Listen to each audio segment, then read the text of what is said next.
Good morning, good afternoon, good evening, wherever you are in the world. Welcome along to the wilds of Suffolk. I'm out here yet again doing what I do, walking along in beautiful locations such as this, giving you my thoughts and opinions on things that are happening in the world and the public consciousness. If it's your first time here, welcome. I hope you enjoy what I'm doing today. If you're a returning subscriber, or 1,328 of you I think there are today, welcome back and welcome one and all. So today, by the title, today we're going to be talking about the rise of the machines. I'm going to be talking about AI, algorithms, bots, that kind of thing. What it means to you, what it means to me, what it means to the wider community, and what you can do. So I'll give you what I think about this. Is what this whole channel is about, my opinions and my thoughts. I look at a bunch of different things and then I try and analyze it from everything that I know, or I think that I know and that I understand, and interpret that into a message that is that's explainable to the average person. I'm not calling you average, by the way. I wouldn't dare. All the people that watch this kind of craziness are, I would say, above average, or don't even want to liken themselves to any kind of measuring scale to do with societal expectations, because society is sick. I think we can all agree that. So, that in mind, let's start and talk about the thing that's a talking point on everybody's lips nowadays, which is AI, artificial intelligence. Now, by my intro as well, I always talk about TheMatrix. It's my favorite movie. I watched it again the other day. It must be the 400th time I've watched it now. I watched the last one. Just an impeccable set of movies. Incredible. If you haven't seen them, watch them, because they're not a movie. It's a documentary. But in the movie TheMatrix, we all marveled at our magnificence when we gave birth to AI, artificial intelligence. Now, there's a lot of myth and rumor and legend and nonsense and complete bullshit written about the subject and talked about, and I want to try and go through some of the things that have been said and what it means about AI today. So, artificial intelligence. Now, we are told there's a lot of fabrications about what we're told and what the reality is. So, and then on top of that, what we're not told and what the reality is. So we'll start with the most obvious first and we'll work our way through. Shall we? Join me for a stroll. So, AI. So it really became a real talking point when there was an AI bot that was released called ChatGPT. Right?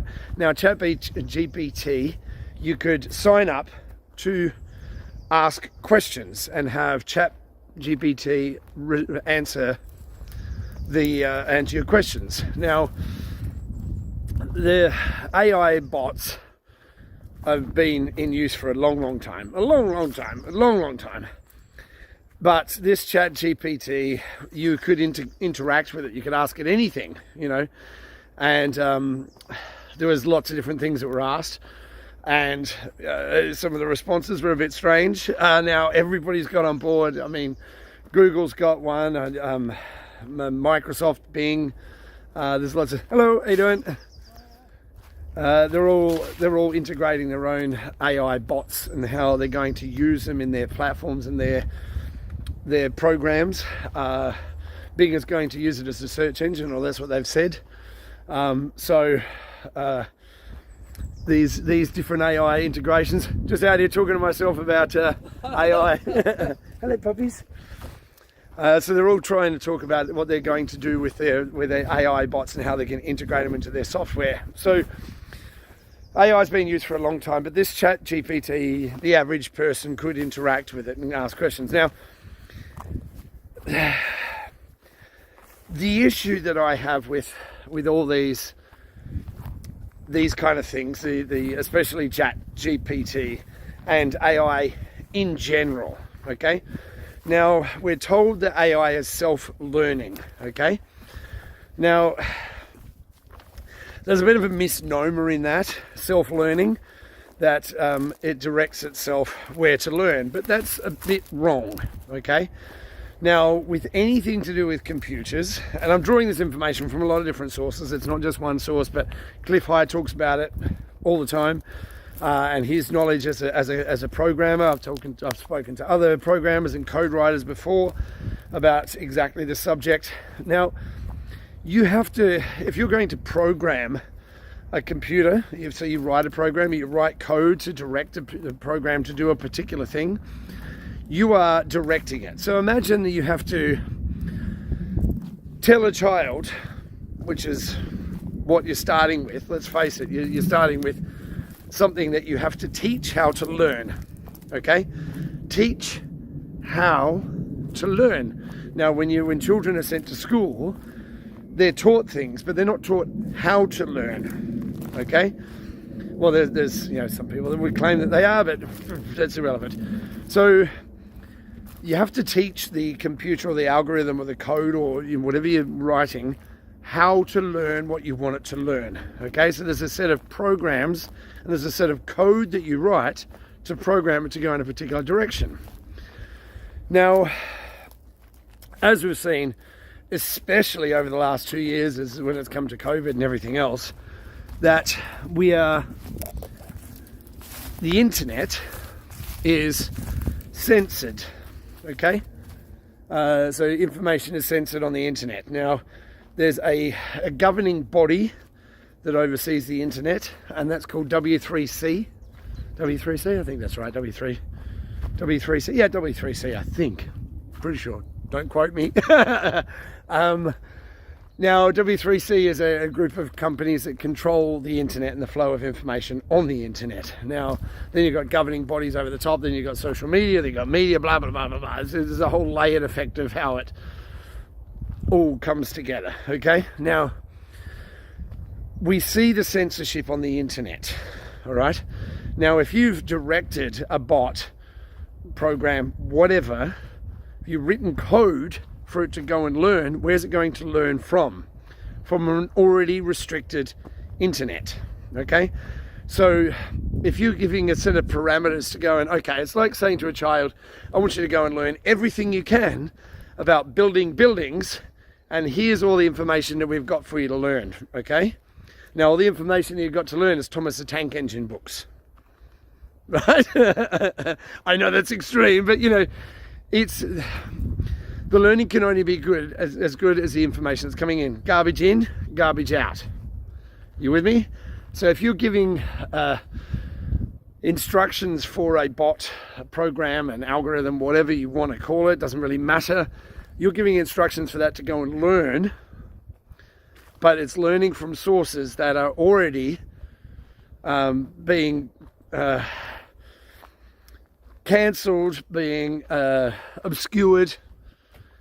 Then the information that it's getting isn't full. It's not a full set of information for it to draw the best conclusion from. You with me?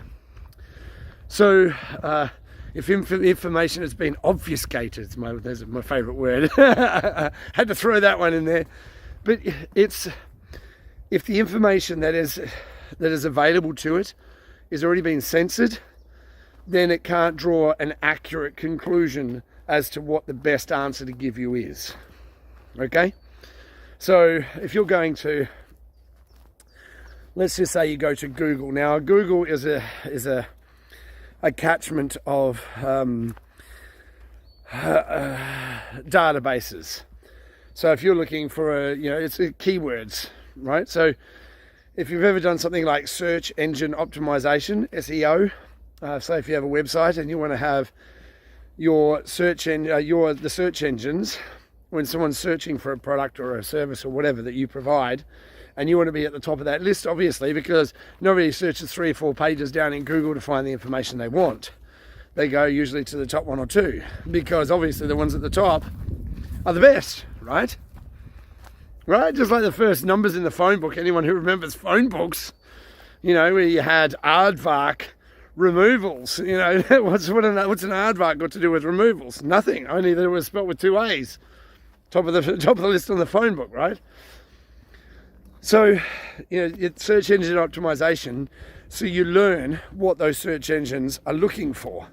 Now, they change the rules all the time to make it fair, but they have these search engine spiders, they call them. So those search engine spiders are going out looking for a certain set of criteria to rank the information that's coming in to be able to list the top searches on Google. Okay? Now, those search engine spiders are looking for lots of different things that they're programmed to look for. Okay? Now, the programming is determined by whatever the parameters that are set on that program to look for. Okay? So, for instance, okay, so if you've got a website, they want to see that there's fresh content on the website all the time. Okay? So a lot of people have their website being updated with pictures, or they have WordPress sites, so they might have a blog that's going on the site with fresh pictures that are going up. So the website's being refreshed all the time. That's a big tick. Spiders looking for that. Keywords, like keywords that the spiders are looking for, keywords that are in the zeitgeist of the moment. Remember I did a video about zeitgeist not long ago, which is what's in the public consciousness. What is the thing that everyone's searching for? And those keywords, if you're writing a blog or whatever, a vlog or whatever you're doing, those keywords are integrated into the site, which gives you another big tick on the board. So SEO, search engine optimization, is always looking for what are those cheat codes, if you want, whatever you want to call them. What are the spiders looking for to give you that best result in the search engines for Google or whatever other search engine you're using? What are those things that those search engines are looking for? What are the spiders looking for to give you that ranking? Now, when you apply this to AI is directed learning, or they call it self-learning, or artificial intelligence is self-learning. It still has a set of parameters that self-learning is done within, and that set of parameters is the internet. Okay? Now, if the internet is, like I say, if the internet is already being screened and monitored and things are not allowed on there, and let's go even further than that. If a lot of our historical records, let's just say maybe original copies of the Bible that are stored under the Vatican, for instance, the Nag Hammadi, other ancient documents that aren't uploaded to the internet, that's not available, that would give you a wider variety of information to make you help make you make better choices given a wider variety of information, then is the information that's being gathered within that AI programming, is it accurate? Now, and also, what are the parameters that the bot or the artificial intelligence is being programmed to look for? Now, the programming language that's used, the parameters that are being set, what's allowed, what's not allowed. Like, I know that there was someone that went on to ChatGPT and asked for a positive poem to be written about Trump, and it wouldn't do it. It would write a positive poem about Biden. So you can see that there's already a bias that's been written into the programming that would not allow that bot to do it as it was asked. It was working within the programming that had been set to it in its self-learning. If it's only been allowed these parameters to work from, then what's it going to learn from? You with me? So the language, the people who wrote it, and let's face it, most of the people, let's not generalize, a lot of people working within the tech industry have been through the school system, the education system, for most of their lives. They went from school to school to school to school. And as we've seen with our higher education nowadays, universities are palaces of wokeness, and there's the badges of wokeness that you can wear, puts a chip on your shoulder. So the woke Olympics, the wokeonomics is as it's all being termed or coined. Wokeonomics says that you have to be a good little student within our university programs, you have to believe a certain amount of things that are, we're told, as factual because the internet tells us that. But if the internet is being bound by rules of engagement that say you're only allowed to post certain content, say certain words, or not allowed to say other words, then we're being corralled by social engineers to believe a certain thing, even though it might not be true. Like climate change. Oh, I might have a case of that myself. So, the people that are writing the code, the people that are have been in academic institutions for their whole lives, that have been programmed to have a belief system, they're going to incorporate that belief system into what they're doing. So remember a long time ago when I was talking about where people are sought out based on their IQ, because the higher the IQ has a direct correlation to a low empathy. So if you have people with a higher IQ that have been through an education system that has essentially brainwashed them into having a belief system that is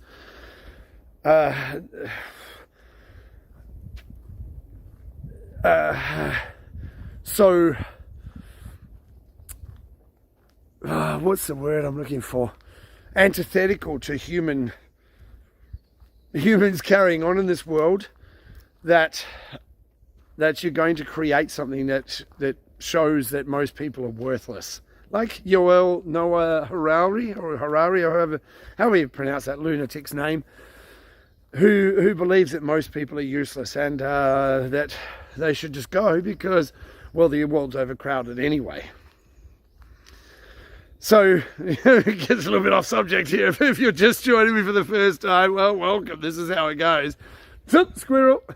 That's how it goes, because this is not just one thing, it's everything intertwined into each other.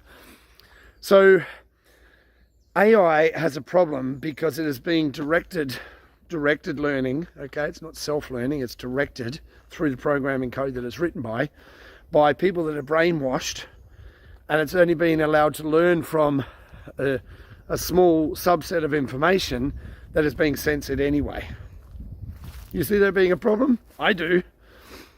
Now, there's lots of iterations to AI and algorithmic programming that benefit us, and there's lots that don't. And for those of you who don't know, okay, I trade, I do some day trading, I have cryptos, I've talked about that a lot.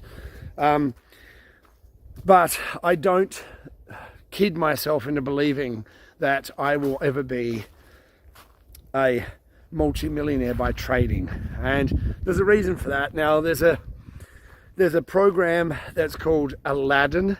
Now originally I believe it was written for BlackRock. Don't quote me on that, it might have been someone else, maybe in JP Morgan or someone like that.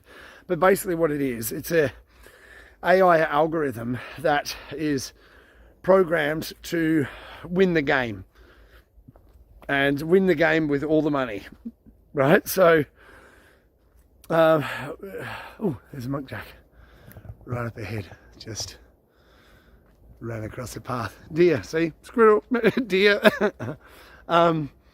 So there's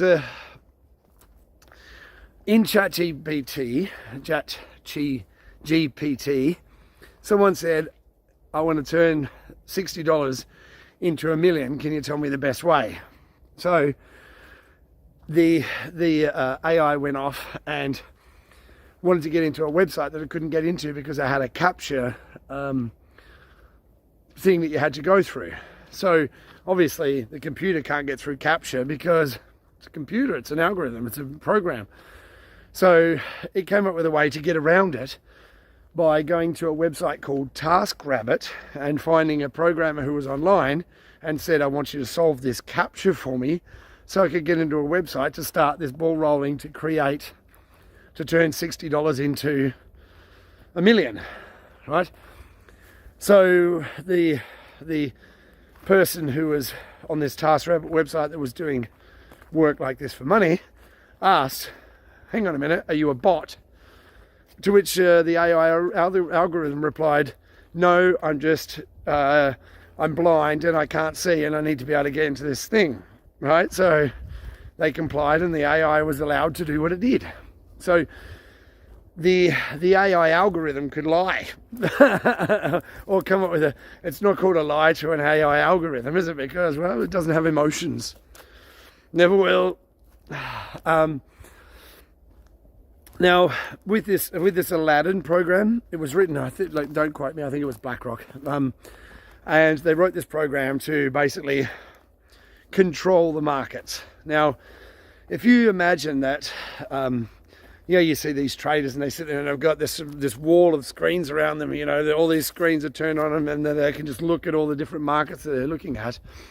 Imagine you have an AI program that could collate all the data on all the markets in all the world instantly, right? So it has a look for arbitrage opportunities. So you have arbitrages where you have maybe one website that is offering a financial product of some kind. Maybe it's a crypto, maybe it's a stock, or whatever it is. And you could buy it cheap on this site and sell it for more expensive on that site. So there's ways to arbitrage in between those two sites to make money. Or different markets, say internationally, let's just say in Russia was selling gold, was buying gold for, say, $10,000 an ounce. And people realize that, then they go and buy gold in the Western nations and go and sell them in Russia. So arbitrage opportunities, okay? Now, also what's available to these AI bots when they're looking at the whole world market, when you place an order or a buy or a sell or a option trade or whatever you're doing as a trader on your site where you're trading on, maybe using eToro or another trading site, Trading 212 or whatever it is, whatever trading site you're using to trade your stocks or options or puts or whatever you're doing, that's all available to the bot. All that information, what you're buying at, what you're willing to sell at, what you're setting your price target at. So if I'm shorting like the S&P 500 like I am right now because earnings seasons is in and they're all looking a bit grim, so I'm shorting the shit out of the S&P 500 at the moment. But when you do your short, it says, what do you want to sell it at? So the AI algorithm has that information available to it that says, this is what this person is looking to make. So if there's lots of shorts on, what does it do? Jacks up the price by buying more. Now, all of the top hedge funds, the big money markets of the world, hedge funds and insurance and blah, blah, blah, blah, blah, that have billions, hundreds of billions and trillions under their management, like State Street, like BlackRock, Vanguard. So they've got billions at their disposal, so they can move the market. So let's say if there's a lot of shorts on for a stock or a share or whatever it is, then they do what's called a short squeeze, where they start buying the market, so that if you've got a short on, which means that you're betting the price will go down, they start buying the market so the price starts to go back up again, then you lose. So the AI can override everything that would naturally happen in the markets by putting bets on, knowing what everybody else is doing. It's like playing poker against somebody that can look at all your cards at the same time. You're going to lose every single time. And it's all about what's happening in the world right now is the greatest transfer of wealth that's ever happened in history. And it's all being done by these AI trading bots and governments and the big hedge funds and financial companies, banks, the big banks, because they control all the money and they want it all. And they want you to be a slave to their system. Now, artificial intelligence can enslave us, which is if it's programmed with the parameters that are set that say they want it to enslave us all.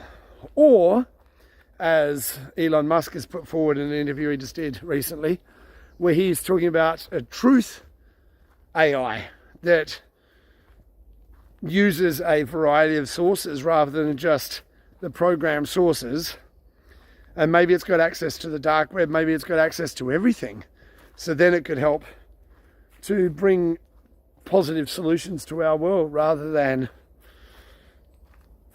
negative consequences based on completely falsified information or deliberately directed falsified data being presented to the people that are searching for it. Now, there's lots of dangers to AI and these bots, of course. One of the dangers being, that it puts a lot of people out of work. You know, let's just say you're a designer, or an engineer, or a lawyer, or a doctor even, because you could have an AI diagnosing people based on symptoms. That's what doctors do. Someone's presenting with X, Y, and Z. This is their age, blah, blah, blah, blah, blah. All that stuff that is it's all in the medical books. A lot of it's false and written by the drug companies, pharmaceutical companies. Anyway, you could have an AI program doing that for you, so you wouldn't require a GP. Lawyers, all the things that lawyers do based on case law. So if you've got an AI algorithm that can, like a good chess champion who knows all the moves and how to counter all those moves, if you had two AI algorithms fighting over a legal case where they were presenting their arguments based on set legal precedent, then how would the outcome be? What would the outcome be? Because it's like trading cards, there's trading card games where you have each card is a representative of a character with certain special powers that character has. But in this case, when I'm talking about legal sense, that each case that you're presenting forward as a legal standardization of information, then you have the other AI algorithm saying, well, what about this one that counters that? And then it's a game of who comes up with the better hand to counter that legal argument. So then you're legal by all the people in the law. We don't need you anymore. So there's a lot of people that could be put out of work by this technology. A lot. How are they going to support themselves? Now, I think what's going on technologically in the world, look, I'm not anti-technology. Obviously, I'm walking through the forest while I'm talking on a phone, talking to you people all around the world. So I'm not anti-technology, but I'm looking for how it can benefit us rather than enslave us. Now, what I think is going on in the world, to add a positive spin to the end of this video, obviously, what I think is going on in the world where we're having all these things thrust in our face and we're being controlled by this information flow that's coming through the internet and governments and media and social media. So the information that we get to see is heavily biased. But what I think that there is and are truth people out there that speak the truth, and organisations like the 17th letter of the alphabet, for instance, that are trying to direct people to find information. But also I think there's a big push to get people to be connected back to the earth, the land, this reality, if we're going to call it that. Now, I've been talking about it a lot, and I know a lot of people have been talking about a lot about having extra food or growing your own food and getting reconnected with the land and having, animals and growing your own food. That's not a bad thing. It's not a bad thing. Neither is technology. And if we can use that technology to our advantage, all the better. But it has to be coming from a place where it's coming from not necessarily a neutral place, because neutral could mean that the AI could deem us to be worthless to the planet, well, this reality.